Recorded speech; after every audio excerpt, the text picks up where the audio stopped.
Okay.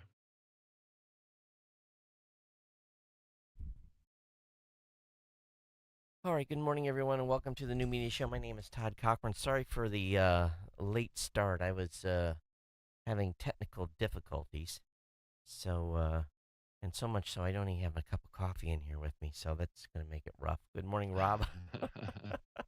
Good morning, Todd. It's great.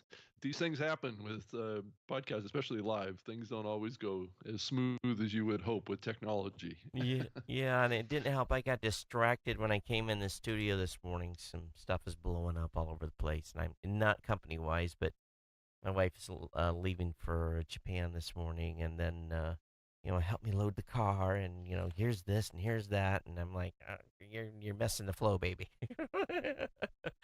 So anyway, but we're here. Good morning. Yes, we are. Good morning. Good morning to everybody that's listening and watching. Yeah, So great to be here again. yeah, so busy week in the space. I mean, uh, more investment. It's just there's lots of cash coming in, and it's a fun time to watch everything that's going on. Yeah, it is. But I also noticed a couple of articles popping up talking about metrics and measurement too. Again, Yeah, those are.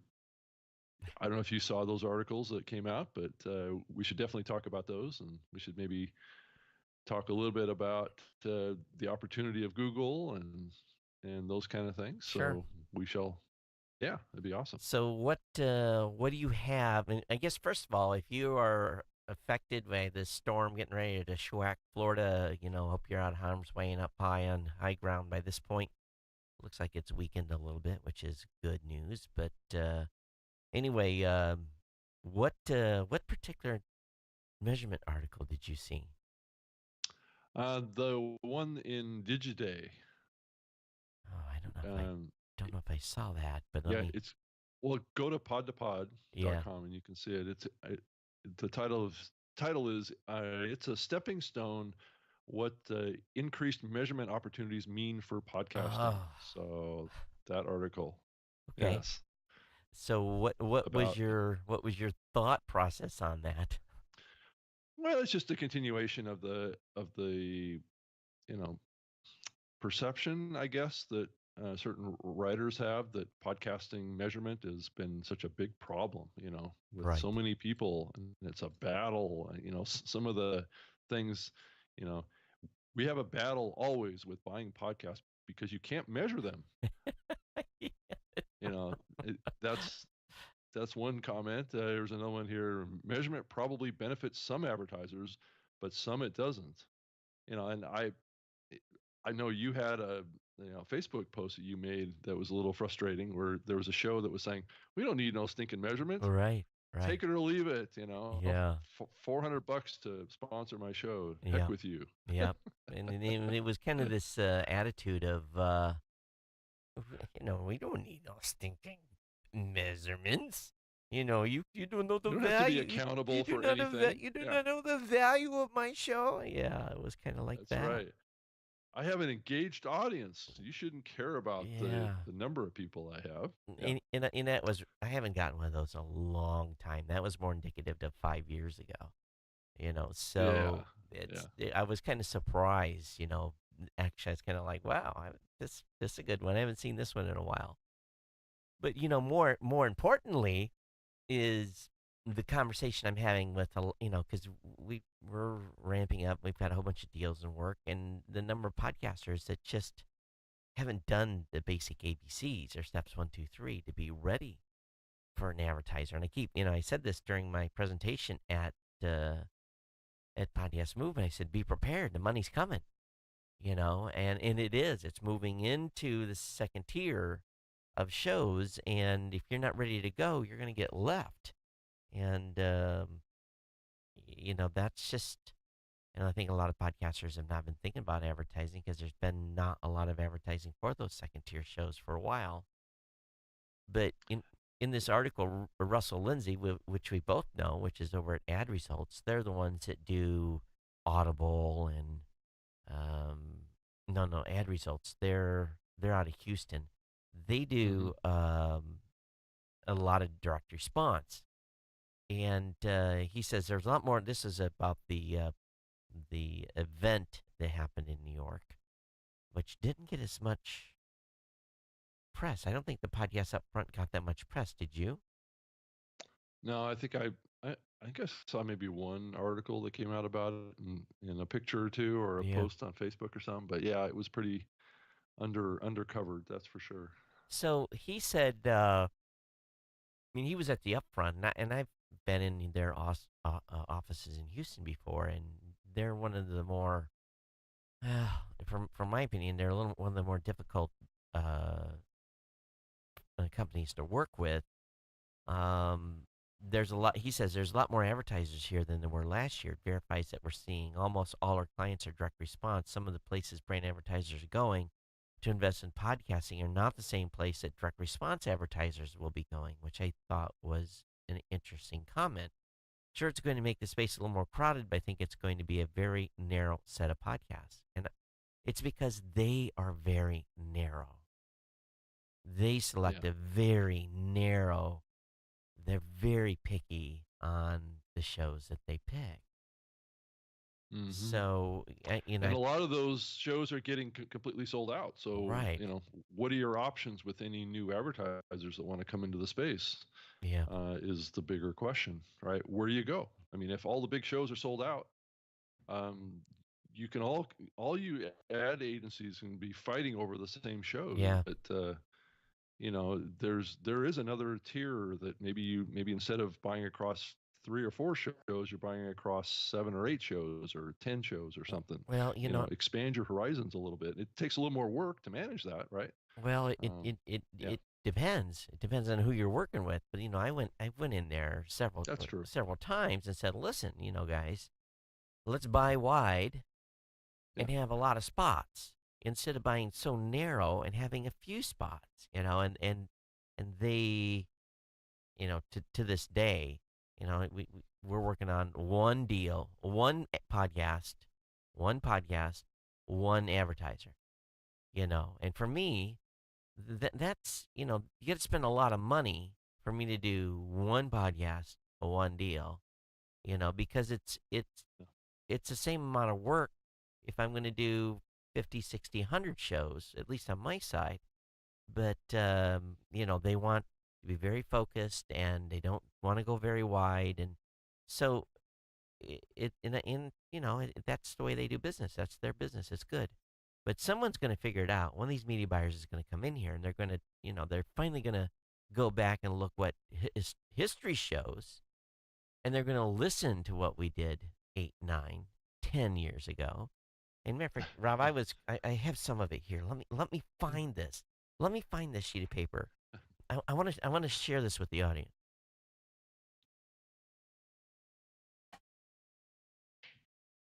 Uh,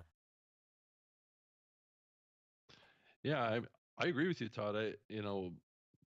It's once you get beyond these top level shows that it's uh, there's not a lot of opportunity for new advertisers coming in. So where are they going to go? They're going to have to start looking at the second level shows here because is there is, yeah. here's the first advertising campaign I did with Citrix Online. I have the old IO, and I was shredding. I was shredding stuff, and I found this. The first IO that I did was Citrix Online on July 26, Hmm. 2005. 2005 Yeah. was for $15,600. It was a 3-month buy. It was a 90-day run. And there are 1, 2, 3, 4, 5, 6, 7, 8, 9, 10, 11, 12, 13, 14, 15, 16, 17, 18, 19, 20. Like 22 shows. This was the first buy they did. They bought 22 podcasts on the first buy. And at that time, there Hmm. was no big shows. Now, 15 grand, that's a minimum buy for me right now for a 3-month run. That's my minimum. Hmm. I will do a deal with. And here you've got a media firm that was buying $15,000 worth of advertising across 25 shows. The first time they did a deal in podcasting. Here's a GoDaddy one. and they beat Citrix by 4 days, July 22nd, 2005. Um, this campaign is for much, much more money. There's about, oh, these were specifically tech podcast sites. 20 sites, Or $28,000 for 20 different podcasts, 20, right? 20 different podcasts, $28,000 over. And this one was 30 days. This was 30 days. This wasn't even this, and this was the first deal I did after I did my first deal with them. And matter of fact, I learned that my first advertising month with GoDaddy was not July; it was June. So time even caused me to forget stuff. But it in these campaigns were renewed for with increasing spends for 5 years. We renewed every quarter for 5 years. And then they determined that they wanted to be, or Citrix determined that they wanted to be, well, they had changed media buyers a couple of times. And then there's some history behind this, but they ran for five years. Now, well, here's this one. What's this one? This is November of '05. This is GoDaddy. And this deal, how many shows? 82 shows. Yeah, 30-day run. 82 shows, $118,000. So for 1 month. And yet we're having today to explain to media buyers that they should buy wide, and they don't want to because it's too much work, or they're worried about performance, or they don't want to buy small shows. I'm just, I've got history behind me here. Yeah, it feels rather arbitrary unless there's, data or statistics that says that the smaller shows don't generate results. That would be the only thing I could think of. Is there any kind of mapping on that, Todd? Well, I mean, because I have the assumption is that it's always unduplicated audience. Typically, I mean, if you're buying the same genre, there might be some duplicated audience, but it's probably rare. Yeah. Right. Well, in the tech side, there was crossover for sure. Yeah. But that also may give you more frequency too. Yeah. So, and that would convert potentially more, because it does take more impressions now, or more frequency, to get people's attention these days, because people are, pulled from all sorts of information is coming into people's lives. So the old marketing model is that it required at least, I think, 5 to 6 impressions. Yep. This was back in the radio days and the TV days, back when I was doing more marketing stuff myself, buying TV and radio and stuff like that in the early days. That was always the marketing kind of mantras, that you had to have at least 5 to 6 to 7 kind of ad impressions with a particular customer to get kind of a conversion, right? But now I think it's more like 12 to 15 impressions. Well, then 12 to 15, and that means that most podcasts, if they're advertising on, they'll never get 12 to 15 because they're only running 30 or 60 days worth of advertising. Well, so you can't do it just for 30 days. Well, I know that, but a lot of these folks want to come in and do a 30-day campaign as a trial buy, and you always tell them that's a bad idea. So, irregardless, the money's coming. It's coming back down into the smaller shows. Podcasts, you need to be ready. You need to be ready to rock and roll. You want advertising? You want to respond to advertising deals? You need to be ready to go. Stats, all the stuff that you're going to need answers from. And, Rob, my story, I'm going to have to revise my story. I'm wrong. I was wrong in my, because I had thought that when GoDaddy did the first deal with me, they did $300 for the first month. It wasn't. And, and I don't know why. I don't know this. I don't know what, and again, it's been since 2005. So your brain, that tells you how your story ground truth shifts, right? Um, Yeah, I found my pay stub, my first pay stub from GoDaddy, and I don't know if you can see that or not. $1,600 $1,600. Yeah. invoice sent on So it June. was a bigger buy than you thought. Yeah, it was bigger than I thought because I originally thought it was like $300. So, and we went up from there. So, and that was for 1 month. So there was money to be made in the early days. uh, Actually, yeah, my first big advertiser on my radio show was a company called Web.com. I don't know if you remember those guys. no, I don't. They they're now running TV ads, and so yeah, it's basically a hosting, and website building platform. But I did a deal with them. This was probably back in the same time frame as when you were doing GoDaddy, Right. um, and that deal was for about $10,000, and it was just for like 90 days or so. Yep. So it was kind of a it was hard. It was a little bit of a hard sell because they were wanting to get instant results, and they didn't want to value kind of the branding part of it, right? Yeah. And I don't know. I mean, you talk about this to some degree, but the branding part of it is where a lot of the advertisers are getting value for this, but they're not really paying for it. Yep. And that is people hear the ad on a certain frequency, and they may not transact, especially in direct response within that advertising window, right? They may transact, come back in and use the service after you're outside of the window of tracking, um, because of that frequency. But the podcaster doesn't get credit for that. Right. So Right. and especially if the ad is living in the content, baked into the content, is there for years. There's a lot of conversion that happens off of podcasts that advertisers are buying into that comes in subsequently after years, and there's no mechanism for podcasters to get credit for those conversions. Right. Um, and that's a little bit of where the podcaster kind of gets a little bit shortchanged, and the advertiser kind of gets away with something here. Mm-hmm. Uh, so there may be, as we look to the future, and one of the reasons that I'm raising this topic is because there may be a way for us to do some digital connections here with conversion.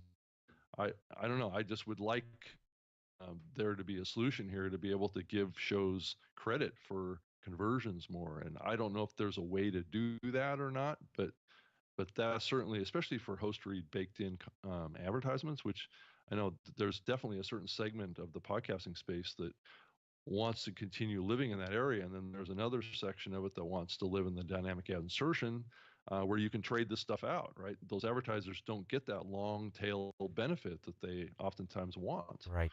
um, and I, I'm not quite sure which way things are going to go, but it's probably going to be a hybrid model. Some people are going to want to play in the dynamic ad insertion and stuff, and other people are going to want to continue down this path of giving value to advertisers that they're not paying for. So But I think on DR, you're largely getting credit if they tell you how many conversions. Most media buyers won't tell you how many conversions they had. They'll tell you whether you're happy or unhappy with the buy.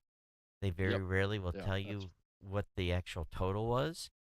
And this was yeah. part of the transparency I was able to do with both Citrix and GoDaddy in the early days. They were upfront. They told me what we were delivering. They taught me how they were beating national numbers on their, basically beating all of their mediums.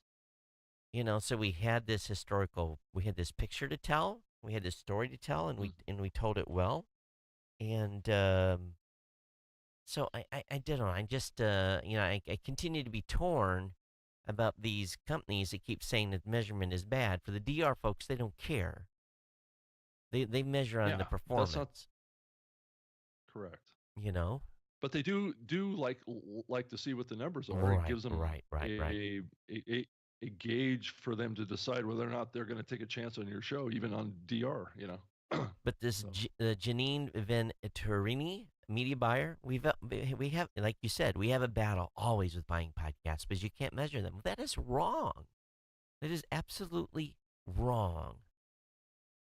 You Who are just, you working with is yeah, the yeah. problem here. Who are you working exactly? You know, Yeah. um, and Sandra Rocco says, Director of Strategic Initiatives, Bombfell. Never heard of her. In general, Apple's going to give you as little as they can on the publisher side and the advertiser. That said, I think it could help accelerate things. Podcasting still does have measurement problems. Stop, stop, stop, stop. You know, it just cracks me up. It really, really does. Hey, by the way, if anyone wants to see what a book contract looks like, this is my book contract with Wiley Publishing. And it is 9 pages long, full of legalese. and I got an advance. I and not very many people that write books today get an advance. So that was back in the day when you still could get an advance for writing a book. So are you gonna write a book on podcast advertising, See, Todd? they asked me. They had first right of refusal on the second book, and they came back and they wanted me at the time. It was about 5 years later to write the second version of podcasting and do it yourself guide, and I basically said the advance has got to be much bigger. And I had Sure. some history. I sold 45,000 copies. I actually got residual checks. Most authors never get a residual check. They never work their advance off. And basically, I told them that the reason and what they wanted me to do is reveal all my secrets at the time. Well, we've been doing this show, and I've revealed all my secrets on this show. So, yeah, the um, as far as how the advertising stuff has, worked and how we worked with buyers and so forth, because that's what they want me to dig into. And but at the time, that was there was a small cadre of people that had that kind of info, and I wasn't willing to, you know, put that on the street in written form at that point. So they didn't. They opted not to go with my offer because I put a number a little bit of a ridiculous number on the advance that they would have to pay. But I think everyone should write a book at least once. There you go. It's a lot of work writing a book. Just got to write an outline, and writing it's easy. The outline's the hard part. Yeah, that's true. Yeah, You got to get organized with yeah, it. Yep. yeah. Once you have the outline done, it's writing. It's fast. But I don't know, Rob. We just keep this topic keeps coming up, and this on this measurement stuff. So you get a bunch of media buyers in a room together, and it's just astounding, on what they have Yeah. to say. So Well, and it just feels like we've been talking about this topic for years, off and on. forever, It's yeah, forever. yeah. I mean, that's the thing that's sometimes frustrating about what's happening in this medium is that a lot of the things keep coming up over and over and over again, and they're just you know misperceptions or bias or you know I don't know Bias. if it's just new people coming into the space or they're driving a particular agenda or something like that. It's hard to say sometimes, but some of these topics keep coming up over and over again, and it's kind of like a whack-a-mole. I know Rob Walsh gets a little frustrated with some of this stuff too, and he tends to get, you know, same with us. We get a little frustrated and whack harder on them each time they come up again. And I think people will if they listen to the show for the first time. And what you say, why are these two old guys complaining about this? Well, we've been living this, and we continue to see this. Yeah, let's call it what it is, spade a spade. The stupidity of some comments being made by the press and by media buyers, and it just shows me that what's going on is a failure on our part to make sure these media buyers are continue to be educated. But it's all depending on who they're talking to and who they've had exposure to and who they did their first ad deal with and what they got, you know, what they got Yeah. told, what kind of bill of goods they got sold, you Well, know. and I suppose this is gonna continue to happen as new media buyers or new advertisers come into the space. They're going to come into it and have maybe a bad experience their first time because they didn't set up a deal right. and they walk away with a bad impression, and they give a quote to a newspaper or whatever, and that just fuels the fire of the misperception, Yeah. you know. So And and the thing that we'll never get away from, and this is the biggest challenge I have, is getting the media buyers not to cherry pick. They'll go out and pick the best shows, and they'll leave, this other great content on the floor, because they assume that it's because it's not as polished that it's not going to perform as well, and it's remarkably the opposite. And they just don't hmm understand that this space is raw, it is unscripted, it is rough, it is not polished like NBC. The NPR has set the bar so high, with their nice polished content, that the media buyers have these expectations because they just don't know any better. Oh, that show hmm sounds horrible. Wow, it doesn't have that breathy, NPR sound. yeah. Yeah. So therein lies the issue. Now, in my show, the last thing I want to sound like is NPR. That's Yeah. yeah, makes my skin crawl to hear it. Some people love their sound. I'm not a fan of their Yeah. pacing and everything. So, Yeah. Yeah. It's definitely an audio brand, that's for oh, for sure. sure, for sure. It's yeah. Yeah, did you hear about Spotify has got a new guy in charge of podcasts now? Yeah, yeah. They out with one and in with the new. So, Courtney Holt. in Courtney Holt, any based out of Los Angeles. any info on, is that a she or a he? It's a he. Any info on him Yeah, he's the former executive vice president of media and strategy at Disney, at and is Disney?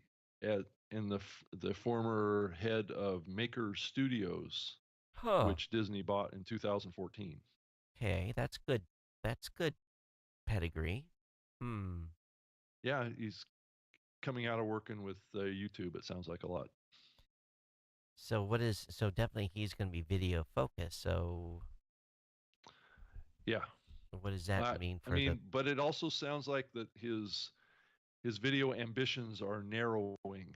So I think they were originally thinking maybe that they might get into some original stuff to some degree, but I think what it's going to narrow down is probably into music video kind of stuff would be my Right? guess. Huh.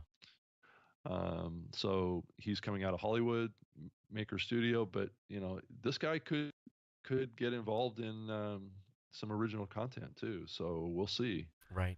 He's actually reporting to Chief Content Officer Stefan Blom, Hmm. Blom. They're both out of Los Angeles. So, so we'll see. We'll see. Did We'll hey, see. go I, ahead. I keep getting the impression that Spotify has all of a sudden sparked up with a renewed interest, and I'm not sure in podcasts specifically, and I'm not sure if that's coming because of this guy or if it's coming from above this guy. Um, the timing of this increased interest seems to have spiked when the other guy left. So it must be coming above this guy, this new guy. So we'll see.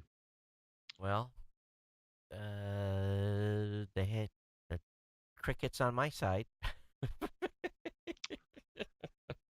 I I did a call with them here in the last week. I know So you said you did, but yeah, they're still. It's not. but They're not but gonna. nothing has happened yet. If Right. that tells you anything, Right. you know. And they're not opening the floodgates for podcasters, which I would be honest with you, I'd be shocked if they ever do.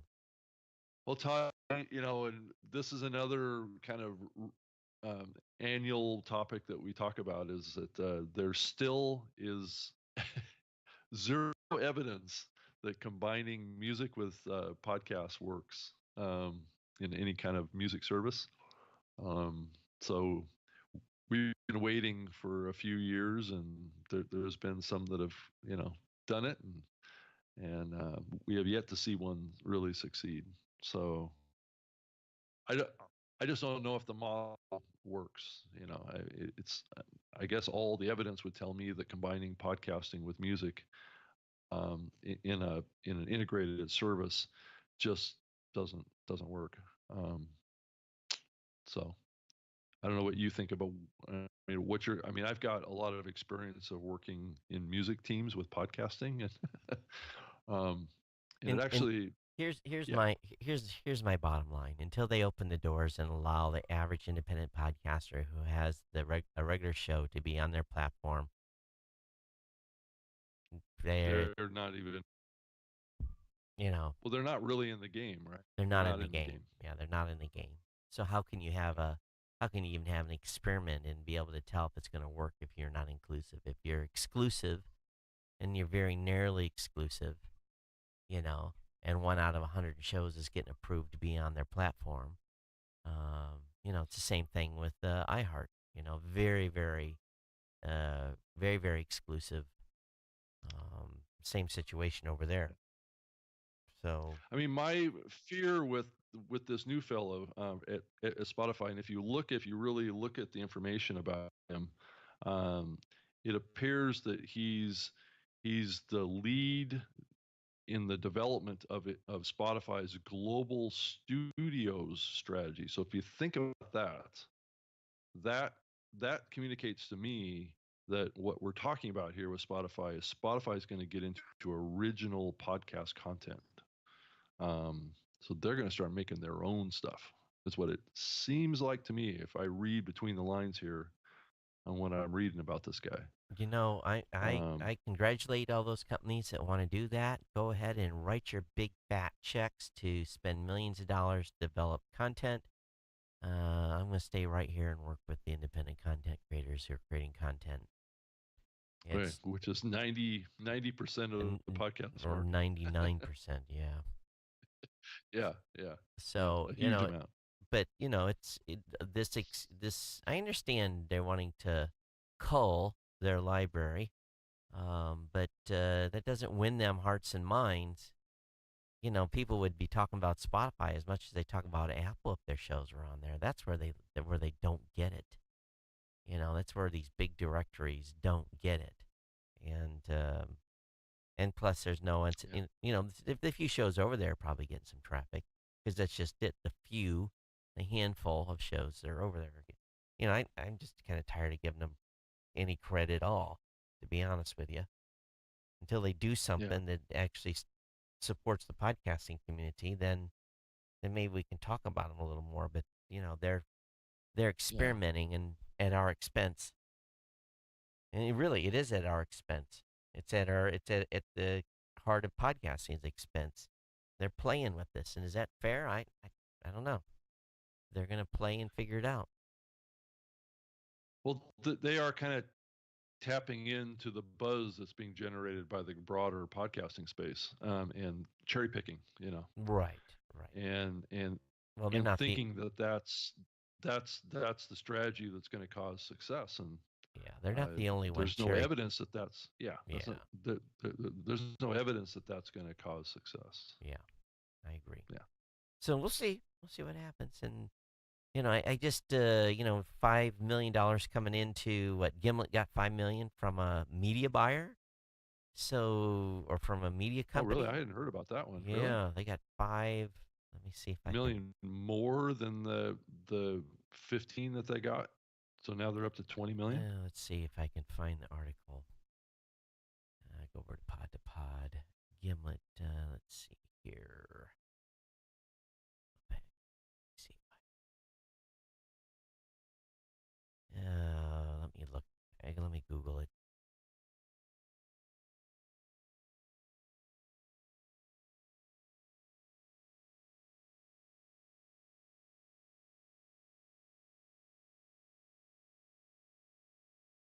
Yeah, it happened. I'm pretty sure it happened last week.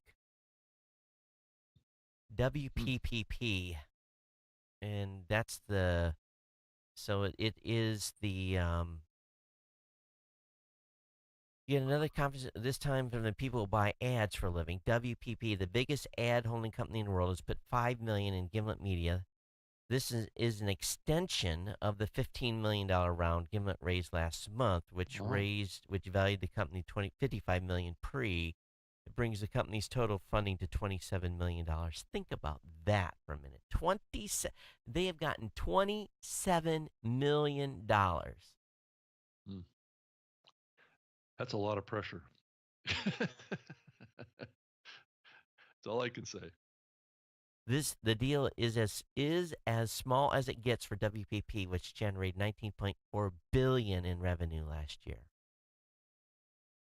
But getting a Oh, nod of affirmation from an ad heavyweight is oh a yeah. big deal for Gimlet.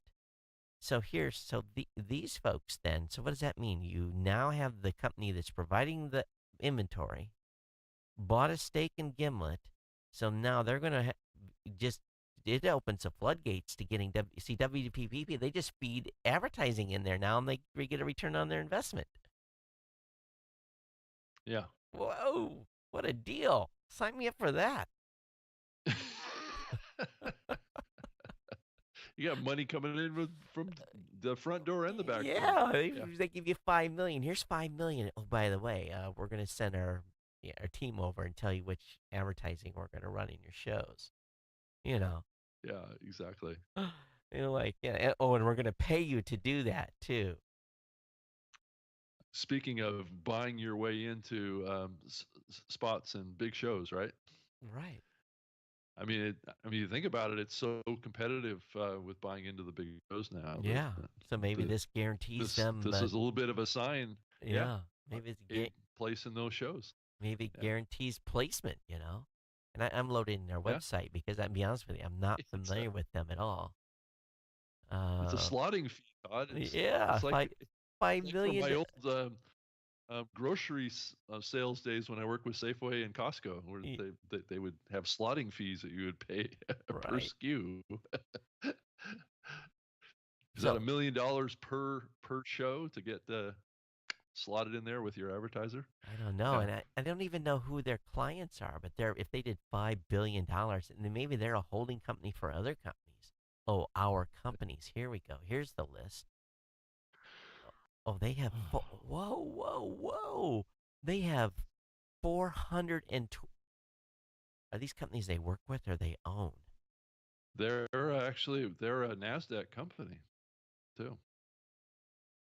They apparently have 412 companies. Plus, their stock price as of the end of day yesterday 90. was $92 a share. So they do Premier Sports Network, 4112 Gray, Action Line, Addison Group, Active Display Group. So it looks to me like they're a holding company for all of these. Holy smokes, what a connection. What a deal. Good job, Gimlet. Amazing. So imagine you're like the head cheese over there at WPP, and you say, okay, all you subsidiaries, you better look at Gimlet and start feeding them inventory. And you've got 412 companies that are going to come knocking. Watch Well, out. they hope. They They hope, hope. yeah. Yeah, So are they? interesting. Yeah. Oh, I see. BetaWorks is part of the investment group in Gimlet too. They're a they're a they're a big software company. Really? Uh huh. When did they Yeah. invest, or did they I invest? guess they were part of the big group that put that 15 million in. Hmm. I hadn't seen that prior, but BetaWorks is builds mobile apps and does all sorts of stuff. It's a holding company of startups Right. essentially. So there's But definitely, and I got some emails this week too. So people inquiring, wanting to have discussions. So there's movement, there's movement in the space. People are, when people start moving this kind of money around, everyone, all boats rise. And we all get it. The tension is well, Todd, spread. it kind of seems like this is all propping up after Apple decided to change their metrics, right? And to Well, upgrade if this is what it took to the get money to come into yeah. space, power on. You know, I'm all good. If this But there's little, going to be yeah, I if mean this, there's going to be consolidation. I mean, yeah. if this is the There's a lot of to, buzz right now. A if lot of this, companies are talking to each other right if now. this is the token it took to make it happen, great. You know. Yeah. But Yeah. anyone that talks to me, you have to understand that we take care of the indies. We have big clients too, Yeah. but indies are where our bread is buttered. Yeah. Yeah. Um, they also have a quote in here that the Gimlet podcasts are downloaded 12 million times per month in over 190 countries. Well, the 190 countries is not surprising, but um, You know, that's kind of the that's a funny the number. 12 yeah. You know why that's a funny number? Why? Tech Podcast was doing 12 million a month in like 2627. You know, that I'm just like, okay, am I supposed to get excited about 12 million downloads? Yeah. Well, that's across what, like 8 shows, right? Okay, well, this ours was like, 100 shows. So, Yeah. but I, who's actually doing their hosting, Todd? Do you I know don't who know. Gimlet's working with? I think I do, but I'm not going to say. Oh, I think it's yeah, they okay. might be It's doing their own.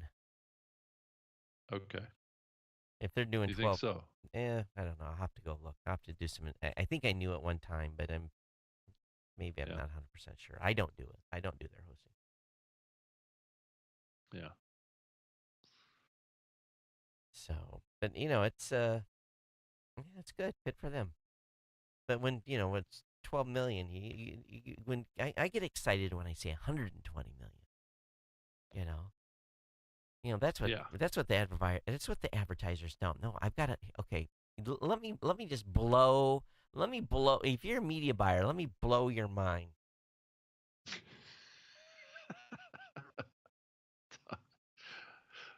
There, there is 135 million downloads every month that are unsold, that have no advertising in them. 135 million podcast episodes and downloads do not have a I'm single surprised it's not more than that. I'm single. surprised it's not more That's than that, that's Todd. that's ours. Yeah. 135 million across 60,000 shows. Yeah. Think about that for a minute. It's sad. Yeah, but you gotta buy. I mean, but you gotta buy wide, Well, you got to right? buy You can't wide. buy narrow and hit those numbers. You got to Yeah. buy a show that's doing 8 shows a month. In there, they've got 1,000 listeners. Per episode. Yeah. That's who you got to Yeah. buy. You know, and you can't do promo codes for each show. You do a promo code for 50 shows. You know, Yeah. Yeah. So yeah, there's lots of volume. They just got to be willing to, you know, to come down and talk with the common folk. Yeah. So, Rob, So you guys have unsold inventory. So, that's just money that's being flushed that is lost revenue opportunities. yeah. I was just looking at an article that was talking about Audioboom. It's out of the Yeah. telegraph.co.uk website. It's talking about Audioboom, Yeah. saying that their revenues are up 329% Um, on-demand audio business. okay, so Yeah. 329 on $10 is a lot, but was it 329% on $1 million? What was their Yeah, exactly. It doesn't specifically say, but it does talk about how many advertising impressions that they delivered in the last quarter. Oh, then tell me that. Um, We can do the numbers. six 602 million Huh? ad impressions. Well, I mean, if you think about ad impressions, can be multiple ads in one episode, right? I mean, you could have two. 602 million is okay. So let's. Okay. It 602 says, million. yeah, Who are yeah. they? Who are they working with? Well, Okay, so that's 200. That's they work 200. with other, I mean, many different companies in the podcasting space. That's 200. So that's okay. All right. Let's just. All right. I'm gonna humor you here. All right. That's 200 million per month. Okay, that's 200 million a month. We're gonna divide that by 1,000, and we're gonna multiply that by which CPM should I use? 15, Let's use 20, because if they're not getting 20, people are 20. going other words. Let's use 20.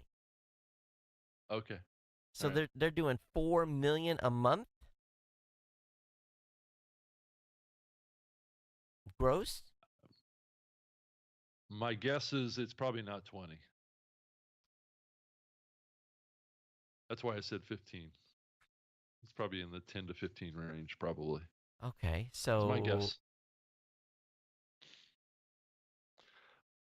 Plus, they're also saying that their monthly unique users has grown by more than 10% from the second quarter, rising from 81 million unique users, that's unique downloads, right, right. to almost 90 million. So they're so when you start putting this on the scale, right, against Gimlet, this follows into what you were saying to some degree. This is just one network. Now, granted, this is probably across, I don't know how many shows. It doesn't really say how many shows we're talking Yeah, about here, that's but that's the question. So, and if you multiply that out, that means they're doing 36 million gross a year. Rob, I okay, I don't believe it for a second. I don't either. I I don't don't I know don't for sure. believe it for a second. It said nearly 90 million people listened to Audio Boom in August. Okay, listen is one thing. Advertise against is a totally different situation. Well, you take that number and you divide it against the what? Well, okay, the 602 million is for 3 months, So but they're saying right? 200 million. That's 200 million a month. No, no, There's no, 90 there's million a month. no, huh? 90 million a month. So it'd be, 80 to 90 million a month is what they're saying here. For listeners, but they're saying they did 600 600 million. impressions. That would, so if you think of it across 3 months, that would be about 300. So that would be 2 ads per episode Okay, I can buy that. across over 3 months. It's still, if they're doing 36 million a year, okay. That would be good, right? It'd be good, but If I just don't think they're getting that kind of CPM. So if they were getting, everyone would be going to them. Everyone would be going to them if they're moving that kind of money. they were the title sponsor of Podcast Movement, Todd. Did you see their Maybe they booth? are. Did you see their booth? No, I didn't see their booth. They're Yeah. they're not a $36 million company. The booth they had. Oh, okay. Well, maybe they have a budget for trade shows, but for being the title sponsor, I think I'd have made a showing, but who knows? And they've been the title Yeah. sponsor years in a row. I'm not doubting that they're making money, but 36 million a year just based on $15 CPM. Well, if they are, but I mean, he's saying that. I mean, so Rob Proctor, he's the CEO of the company, is quoted in saying this medium provides a prime target for advertisers and those who have now realized that this engaged, motivated, attractive audience is an ideal demographic for clients' advertising spend. Major marketing budgets are therefore increasingly being allocated to the podcasting medium. Still true. it's true. Yeah. Well, one of our good friends said that he thinks the space is already over $220 million a year. But you, Mm, I I don't know. well, that's that was. But here's the next question about this. But is that global or just U.S.? That's the question. Herein lies the real question then about these types of numbers being, you know, we're obviously Thrown around. we're backing it in, because they're based on what they say in their press release and using industry standard CPMs. Um, Yeah. Based on what we know, uh, and I know what I have, and you know what you have, and we know how much inventory we're moving, and that number is a big number for one company. But maybe, is are they moving more than Podcast One? Are they doing more than Gimlet? Are they doing more than Panoply? It's kind of implying that, I would say. Wouldn't you? Would you see it that way? Yeah, but yet I don't know a single. Yeah, to be honest with you, I don't know a single show that's. It must be massive shows that are working with them because I don't know of any shows that are I mean, even over there. 27 million. I mean, $27 million dollars in VC going into Gimlet for them garnering 12 million downloads a month is, um, I hate to say, but it's underperforming versus the investment that they had. So that's just my observation. But I mean, you look at a How Stuff Works. I mean, it's an interesting one too. There's a whole big article on them too. They just recently got a big chunk of investment as well. So You let's know, let's look at who $15 million. let's look at who they're working with. Blue Apron, Stamps.com, ABC, The Great Courses, Mack Weldon, Audible, T-Mobile, Kohl, Sam Adams, Boston Lager, Advance Auto Parts, Geico, and Progressive. That's Yeah. who they show on their website. I know what kind of money Audible's spending. They're not spending millions of dollars.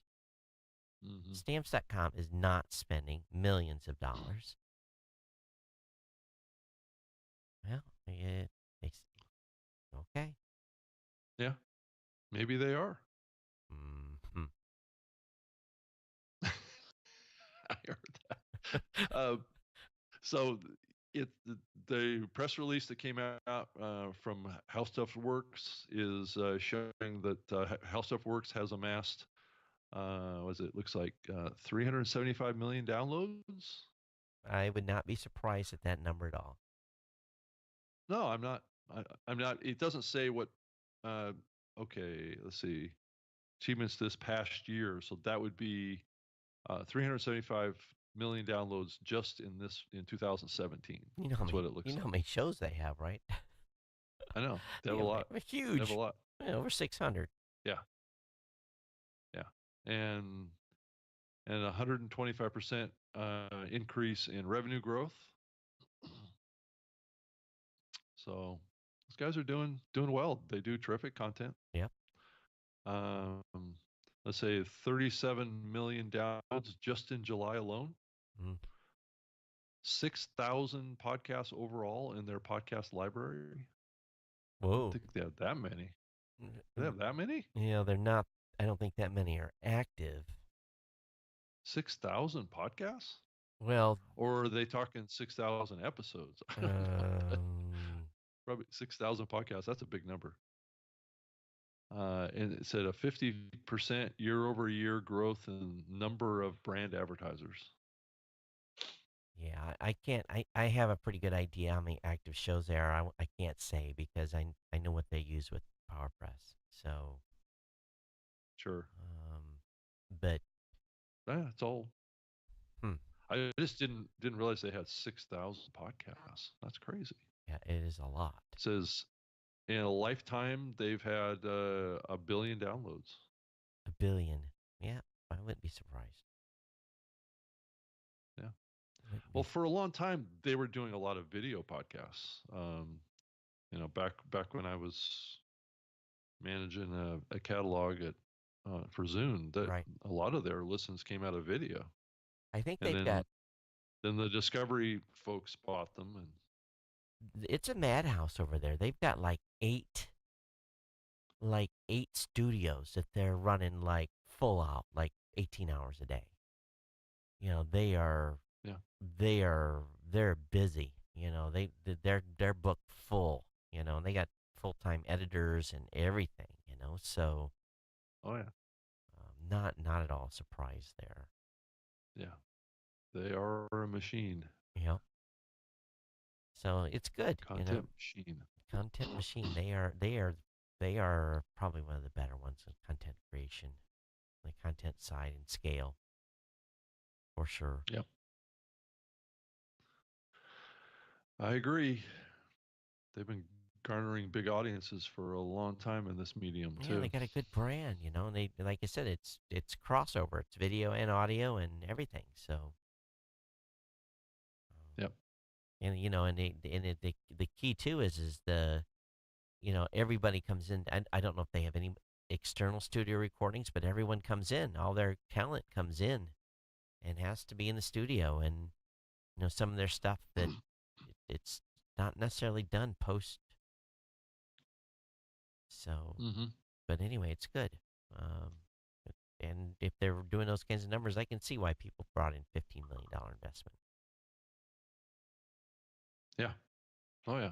I mean, if there was a company that would get investment like that, I could definitely see it with those guys. Yeah. So it's an exciting, Um, exciting time, folks. It's good, you know. And I saw someone the other day made a comment on Facebook. They're worried about the independent podcasters being left behind. Don't worry. There's always been this split. There's always been the you know the folks that are radio and the folks that are Gimlet Media.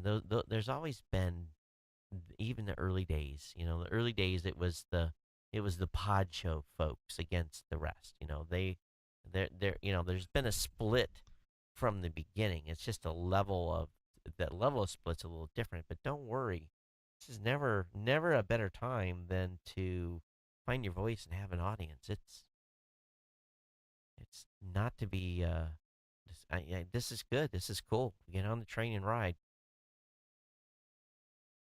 yeah, I mean, it's always been a fairly level playing field. I mean, granted, there is big shows and things are moving in that direction pretty aggressively. That's certainly a change to some degree. I mean, it's definitely to having this level of investment come into the podcasting space is something we haven't seen In a while. for a long time. Yeah. I know back when I kind of first got started working in this back in 2005 and six, I was with a startup company up in Seattle that got over 20 million in VC investment, and we were working on podcasting. This was back in 2006 timeframe. So it's happened in the past. Um, But Back when this medium was new and fresh, but it's there was a long dry spell of investment in this medium, I'm but it's coming hoping back. I'm hoping the money that's coming in too is coming in. How do I say it?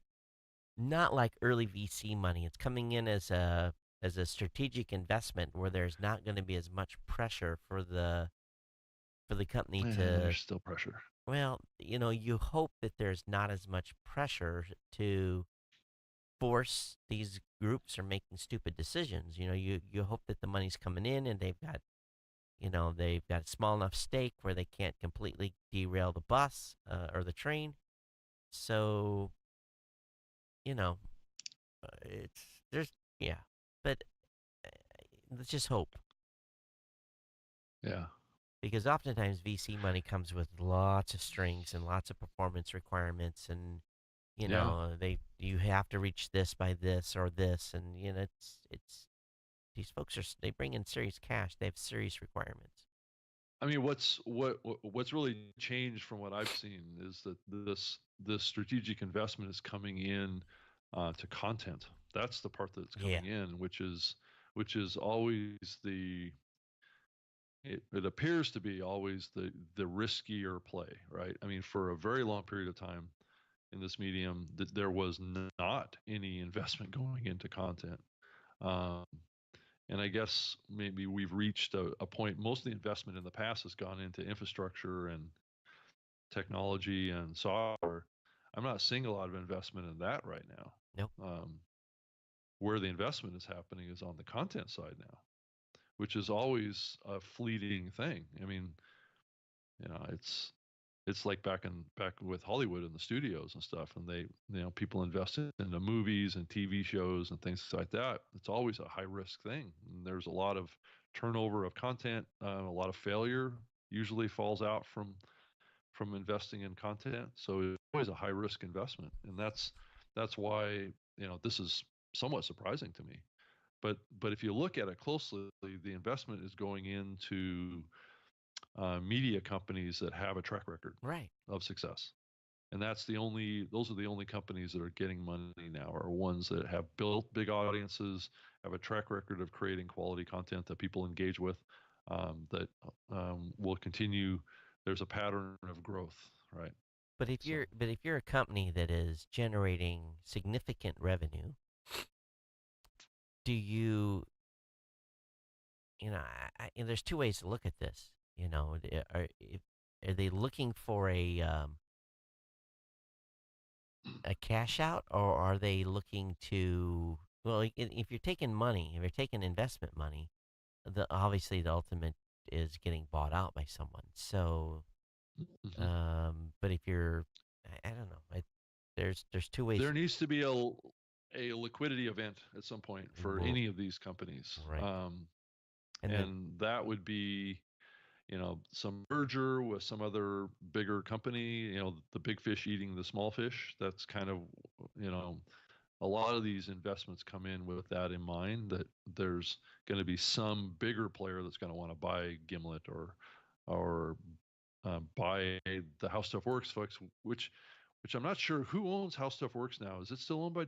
It's not owned by Discovery. I thought they spun no, it out. they're spinning it. I think they are spinning it. But here's the thing, Rob. If someone came to me with Yeah. 5 million and said, "Here, Todd, Yeah. here's a five," I would go on a buying spree. It would be like gulp, gulp, gulp, gulp. That's what I do. You know, come to me with 25, and we're gonna do a lot of buying. We're gonna go make some deals. So Todd's a big fish. I'm not a big fish. No, I'm just saying you have aspirations for wanting to be a big fish that eats the little fish. I'm a little fish that likes to eat big fish too. So Oh, okay, okay. You're you're trying to expand your mouth to absorb something bigger than it typically would, right? yeah, So yeah. But okay, I got you. this, I got you. all joking aside, but what business owner doesn't want to grow, right? Come on, that's what you're in business for, right? Yeah. You know. Well, sometimes the only way to grow these days is to buy your way into growth. So Yeah, that's true. But I think yeah, the risk that I think podcasters, though, as a whole, don't have to worry. I think there's going to be someone always here to service and take care of them and make sure that their needs are being handled. Um, yeah, I think we talk about this in this show, and we have a lot of podcasters that are just building their shows. They're trying to get their shows off the ground and get yeah, to 1,000 listeners or 2,000 or 10, and 10 is usually yeah. the kind of for many of these companies like Audio Boom and stuff, that you can't even talk to them until you have 10,000 listeners. Hmm. So that therein lies the challenge. You just got to continue to you know build the community. Matter of fact, oh, that's interesting. Speaking of Audio Boom, there's a post on Facebook. Someone said something. Oh man. Oh. Oh. What happened? You don't want this kind of press. What? When someone is oh, you just do not want the podcasters. You don't bite the hand that feeds you. Um, I'm just companies, when they get a little bigger, they they kind of forget where they come from. And if you forget where you come from and bite the hands that feed you, the backlash to that can be pretty bad. So I'm just seeing a an article on a hand that has gotten bit in the backlash. So I won't link it up, but I'll send you the link later. And Okay.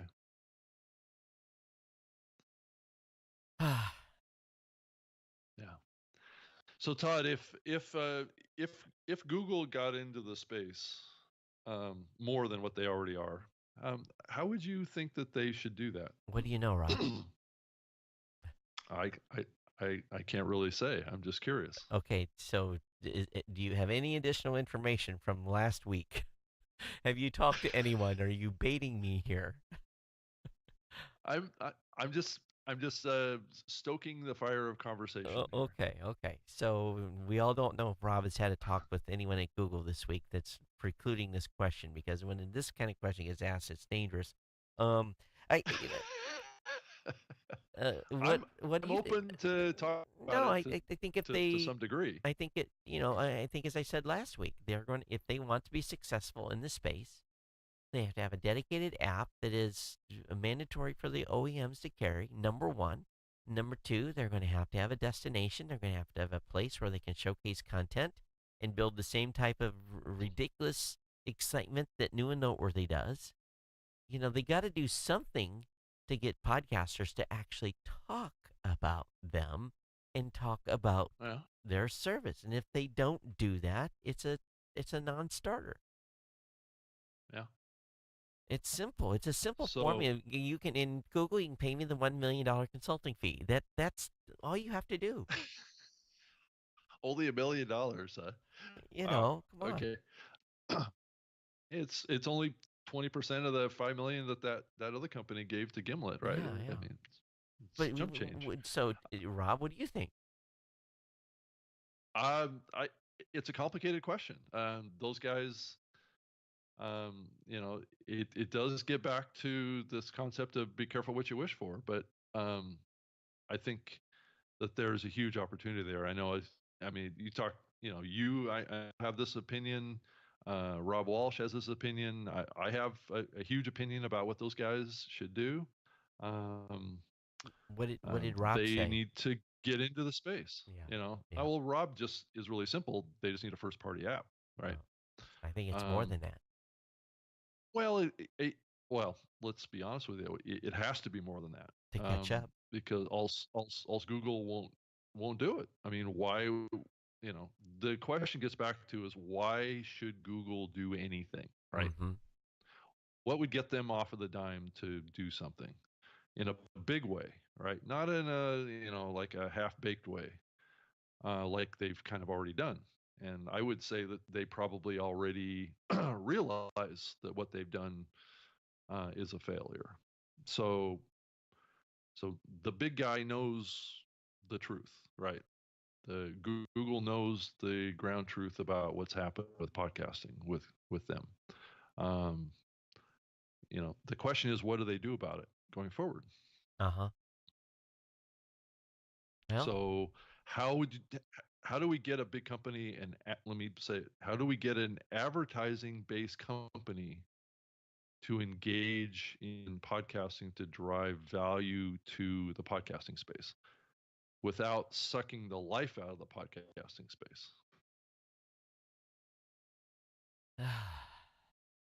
Apps, sure. First party app yeah. makes sense, right? Um, do we think that the only way Google's going to get off the dime is if they can get a piece of the action? Well, they're going to get a piece of the action. The question is podcasters going to play? Are they going to Yeah. be willing to take pennies on the dollar like folks at YouTube do? But if they get some action here, they might be able to do some innovation here that a competitor of theirs maybe has been a little slow to do. Well, maybe, but There's a lot of smart people over there. Well, that especially around the advertising business. you look at their revenue, they're not stupid, you know. No, no. I mean, I mean, us as an industry, we need to open our eyes here and realize that this is the number one mobile platform in the world. So they there's huge opportunity. They're currently 6-to-1 ratio with Apple right now in podcast consumption. What's the upside here? There's huge upside. Right. We're always complaining about what's the scale of audience here. The scale What's the the scale of number audience. one way to get scale of audience in this medium is Android. True. We've known that forever. We could double overnight. Yep. So I'll just say that we've mentioned on the show before that there's a team that showed up at Podcast Movement from Google talking to players. They talked to you, they talked to Rob Walsh, they talked to me. Um, and I'll say they're based in Seattle. That whole team. Yeah. So there's some interest there. So we need to give them feedback on what is best for the podcast medium for them to engage. Well, are they going to be willing to talk? That's the question beyond what they have already. I would say yes. Well, They're all ears. and if you're listening, let's talk. Let me come to Seattle. Let me spend. They may be watching this. Oh, well, good. So You know, yeah.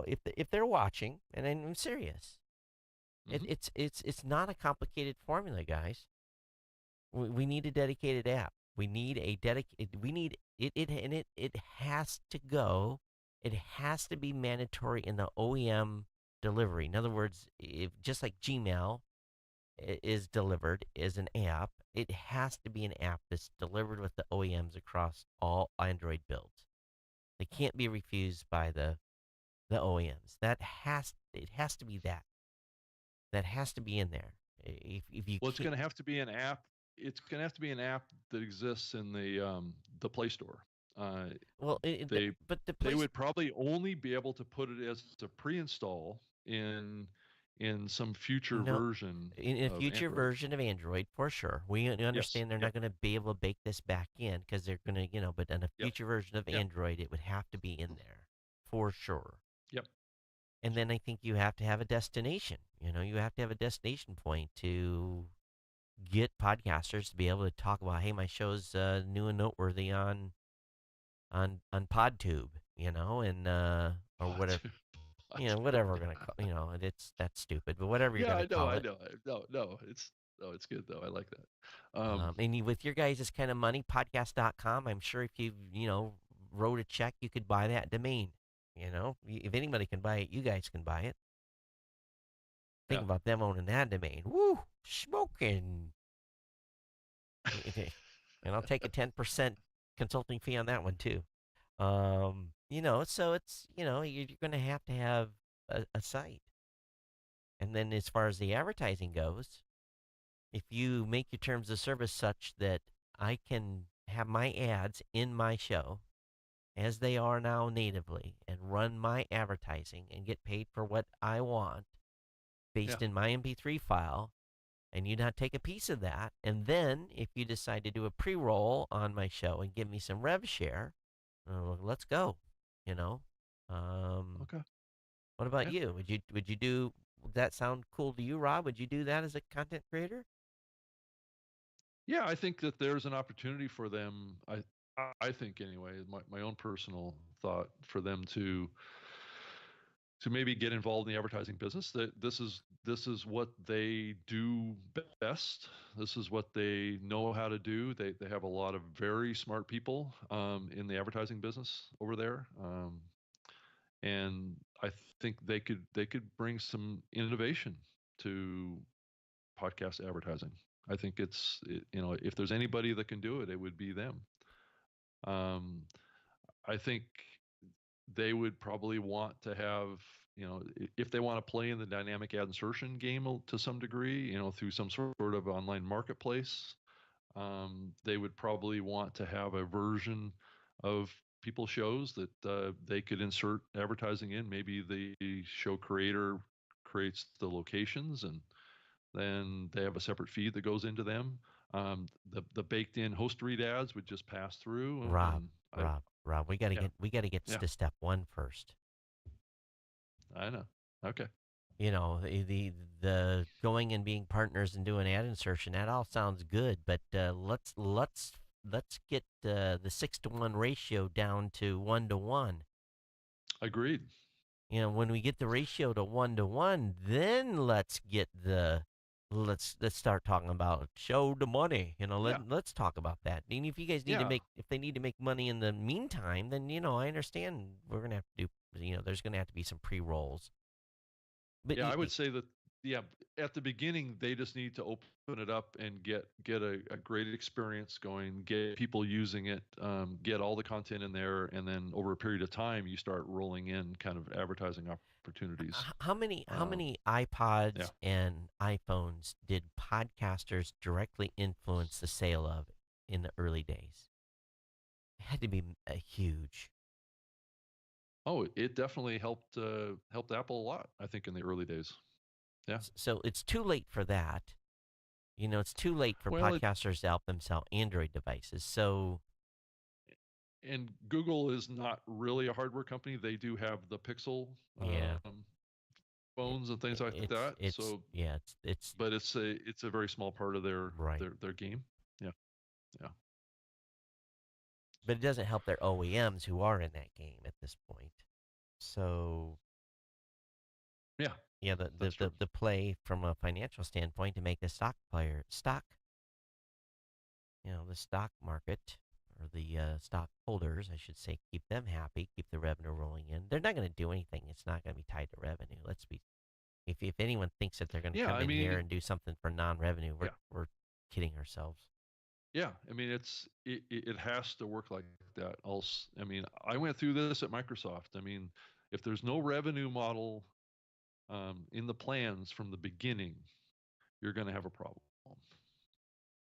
Yeah. It's the same thing that happened with Google Play Music podcasts. There was no plan for revenue, and what happened is it just faded away. People left the team. It's in disarray. Nobody's working on it. That kind of stuff will happen. So the only way that the C-level folks will keep committed to it is if there's some sort of an ROI that's coming in. Um, and I think now is a great time for a player like this to come into the space and look at what's happening around investment, VC interest, around monetization of great content. So this is a great time. Right. So I hope that they're able to do it, but they all need to hear feedback from us about what we would like to see them do. I think, And and just know that they're listening right now. and if you are listening to the show and if you can come on the show, we'd love to spend 90 minutes with you and have a conversation about this because um, I think we've got we could have a good dialogue, but I don't know if the powers that be will allow that to happen or No, probably not at this point. not. Yeah. But that day is could come. Yep. No. So anyway, that's there's more to come on that. I am confident. Well, we'll keep our fingers crossed. I Yep. did So we've killed that dead horse, yeah. or beat a dead horse, however you want to say it. Yeah, I mean it's I mean in my book it's the number one issue in the space right now. I hope at some point someday I will be vindicated a little bit. We've tried to do all this stuff to help the Android space around. We've tried to Yeah. drive engagement and working with the current apps and one-click subscribe and The main goal on that was always just to, build the base of Android listeners, and those that took advantage of that. Unfortunately, Rob, you guys' companies never implemented it, Yeah, even though we gave it to the community. yeah, Rob and that's true. Rob. Yes, Rob and Rob. We are the culprits. And what I'm talking about, folks, is subscribe on Android.com. So, Yeah. but it's and if you Google or listen, go over there and look at that. Look at that little, 10, 11 pieces of lines of code there. You're welcome to take that and add that to the app that you're working on too.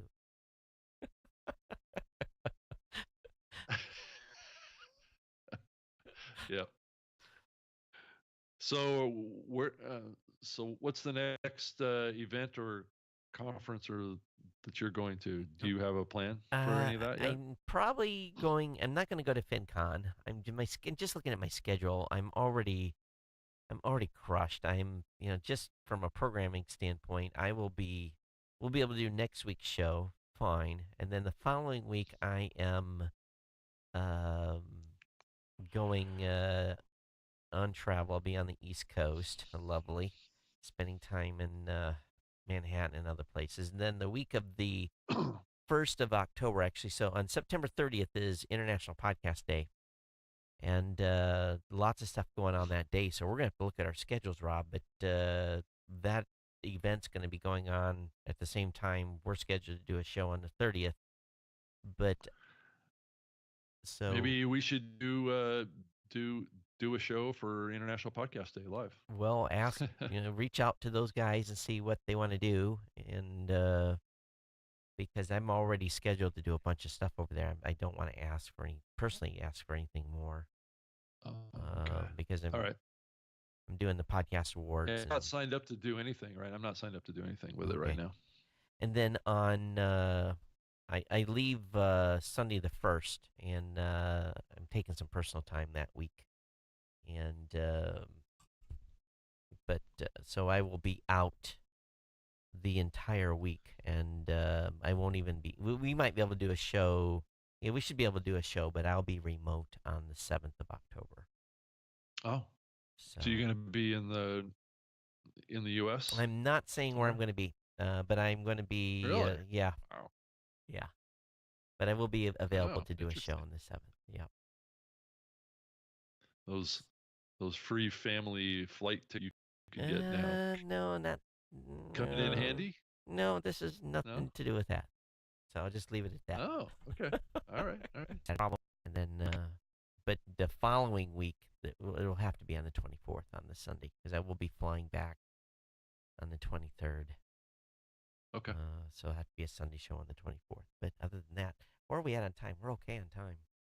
So Yeah, I think we're for we're done. for those of you that are in the chat room, I posted the link to what I was hinting at here about don't bite the hand that feeds you, in the show notes. And all I can say is I'm vindicated once again.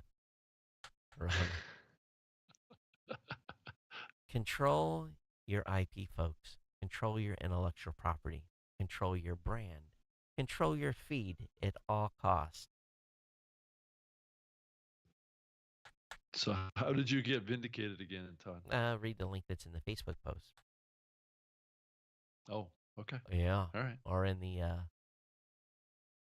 again, don't bite the hand that feeds you. Okay. Mysterious Todd. Yeah, so everyone just goes to my Facebook page and go look at it. And everyone's going, what are you talking about? Let's see. Did it get put in there? I thought I put it in. Did it not show up? Huh. Oh, It put did. it in there Oh, again. it did. It's in there. It did. Mike says, "How is Apple making money on podcasts?" They're not. Apple's not. They've never been.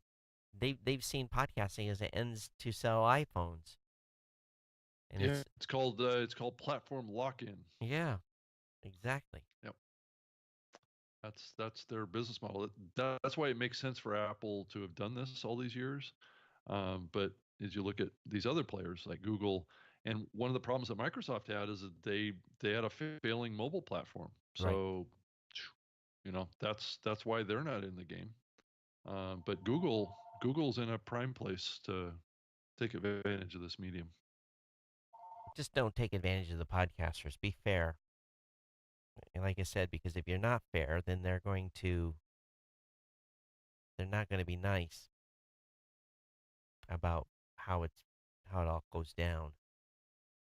You're dealing with content creators. You're not dealing with, it's just like YouTube. You're dealing with creators. You're not dealing with they are the GM.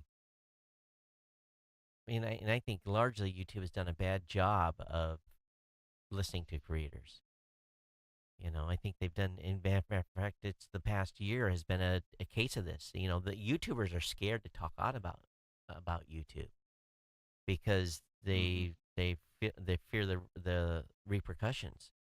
So there's this underlying current of panic because people have not been allowed to freely say what they want to say. They've been cracking down on content. Um, Mm-hmm. it's not 100. Well, it's a free speech zone, but it's a free speech zone with repercussions. And if you have, it doesn't matter if you have a multi-million number audience or not. You look at PewDiePie and what happened to him, and some of those others. Now, he brought some of that upon himself, but at the same time, that a lot of the content creators over there have been significantly hurt financially because of the change in policy at YouTube. Mm-hmm. Yeah. Yeah. Will Not podcasters, always good news on that front. yeah, will podcasters be able to continue to have, maybe will they be censored over on some sort of offering over there? And we're not even talking about hate speech, we're talking about some, you know, obscure content. Yeah. It's hard to say. Yeah. Those are all valid concerns, if you start looking at that company more broadly. Yeah. Yeah. Yes, Sean. Yes, Rick. Yes, Mike. Yes, yes, yes. I agree. Those of you on Facebook. What did they say? Vindication. I'm not Yes. seeing it. Agreed. Don't let anyone take control of Oh, your vindication. podcast.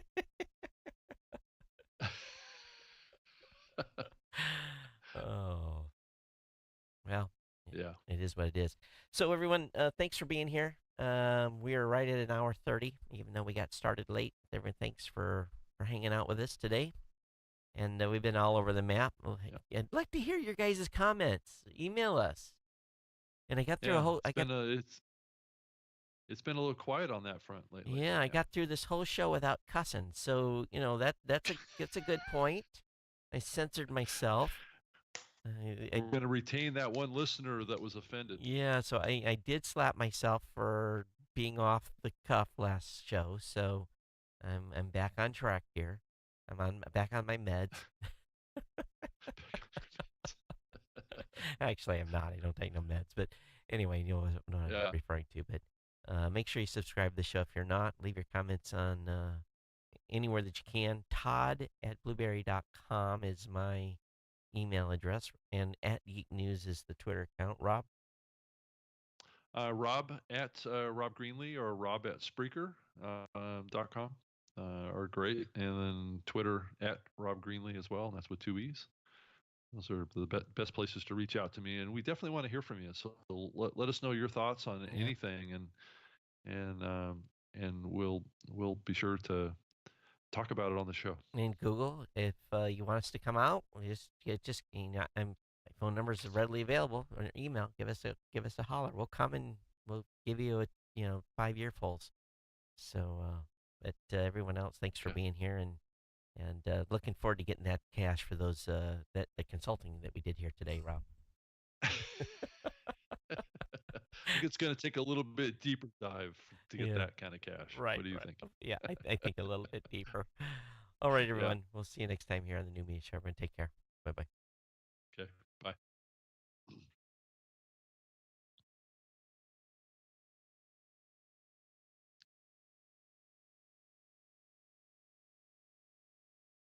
We So had are we off? yeah, we're almost. Let's see.